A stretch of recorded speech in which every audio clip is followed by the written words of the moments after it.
ಗೌರಿಬಿದನೂರು ತಾಲೂಕಿನ ಹುದುಗೂರು ಬಳಿ ಇಬ್ಬರು ಅಪರಿಚಿತ ವ್ಯಕ್ತಿಗಳಿಂದ ಬಸ್ ನಿರ್ವಾಹಕ ಸತೀಶ್ 35 ವರ್ಷ ಎಂಬುವವರ ಮೇಲೆ ಬುಧವಾರ ಬೆಳಗ್ಗೆ ತೀವ್ರವಾಗಿ ಹಲ್ಲೆ ನಡೆದಿದೆ.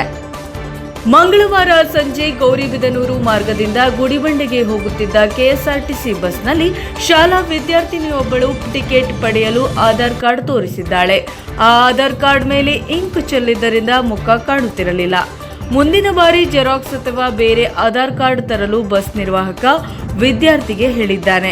ಮರುದಿನ ಬೆಳಗ್ಗೆ ಇದೇ ಮಾರ್ಗವಾಗಿ ಹುದುಗೂರು ಬಳಿ ಬಸ್ ಬರುತ್ತಿದ್ದಂತೆ ಇಬ್ಬರು ಅಪರಿಚಿತ ವ್ಯಕ್ತಿಗಳು ಚಾಲಕನಿಗೆ ಬಸ್ ನಿಲ್ಲಿಸಲು ಹೇಳಿ ಏಕಾಏಕಿ ನನ್ನ ಮೇಲೆ ಮನಸೋ ಇಚ್ಛೆ ಹಲ್ಲೆ ನಡೆಸಿದ್ದಾರೆ.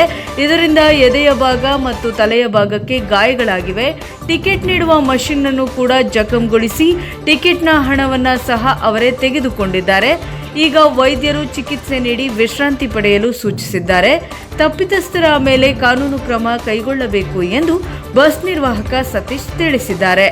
ಚಾಲಕ ಪ್ರವೀಣ್ ಕುಮಾರ್, ಸುಧಾಕರ್, ವೆಂಕಟೇಶ್, ಶೇಖ್ ಮುಸ್ತಫಾ, ಪುರುಷೋತ್ತಮ ಹಾಗೂ ಶ್ರೀನಿವಾಸ್, ನಾಗರಾಜು, ಸಂಜೀವರಾಯಪ್ಪ, ಬಾಬು, ಗೌರಿಬಿದನೂರು. ವರದಿ ಗೌರಿಬಿದನೂರು ಧನಂಜಯ, NKS TV.